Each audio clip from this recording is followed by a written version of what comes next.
Hello friends, welcome to update প্রতিদিন YouTube channel.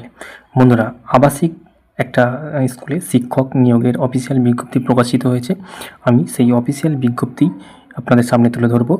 আপনারা যারা ইচ্ছুক প্রার্থীরা রয়েছেন, এখানে আবাসিক শিক্ষক হিসাবে নিযুক্ত হতে চান বা সেখানে সিভি জমা দিতে চান বা ইন্টারভিউ দিতে চান, তারা অবশ্যই ভিডিওটি প্রথম থেকে শেষ পর্যন্ত দেখবেন। তো বন্ধুরা, চলুন দেরি না করে আমি মূল যে অফিসিয়াল নোটিশ, সেই অফিসিয়াল নোটিশটি আপনাদেরকে দেখাই যে সেখানে কি বলা রয়েছে। বন্ধুরা, এই হচ্ছে সেই অফিসিয়াল বিজ্ঞপ্তি, যেটা স্কুলের যে প্যাড, অফিসিয়াল প্যাড, সেখানে প্রকাশ করা হয়েছে। তো এখানে আপনারা দেখতে পাচ্ছেন যে স্কুলটা, সেটা হচ্ছে আপনার ধানঘড়া জ্ঞানেন্দ্র বিদ্যাপীঠ, এইচএস লেভেলের একটা স্কুল। এটা অবশ্যই আপনার গভর্নমেন্ট স্পন্সর, দেখতেই পাচ্ছেন, কো এডুকেশন। আচ্ছা, এটার ঠিকানা যেটা আপনাদের দেওয়া আছে, সেটা হচ্ছে কিনা যে আপনাদের পূর্ব মেদিনীপুর, ঠিক আছে। ব্লক হচ্ছে এই কন্টাই 3, ঠিক আছে। আচ্ছা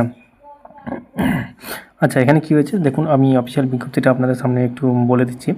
এই ধানঘড়া জ্ঞানেন্দ্র বিদ্যাপীঠের ছাত্রাবাসের তত্ত্বাবধায়ক হিসাবে একজন আবাসিক শিক্ষক, ন্যূনতম শিক্ষাগত যোগ্যতা হচ্ছে স্নাতক, অর্থাৎ আপনাদের গ্র্যাজুয়েট পাস হতে হবে।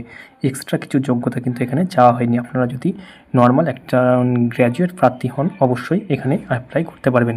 তাহলে যদি আপনারা ইচ্ছুক হন, সেই ইচ্ছুক প্রার্থীগণ সাক্ষাৎকার অর্থাৎ ইন্টারভিউয়ের জন্য আগামী 29/11/2025 তারিখ শনিবার বেলা 11টার সময় বিদ্যালয় প্রাঙ্গণে আপনাদের যে স্নাতক অর্থাৎ গ্র্যাজুয়েট শিক্ষাগত যোগ্যতার প্রমাণপত্র রয়েছে, সেখানে সমস্ত কিছু নিয়ে ওই বিদ্যালয়ে উপস্থিত থাকবে। তো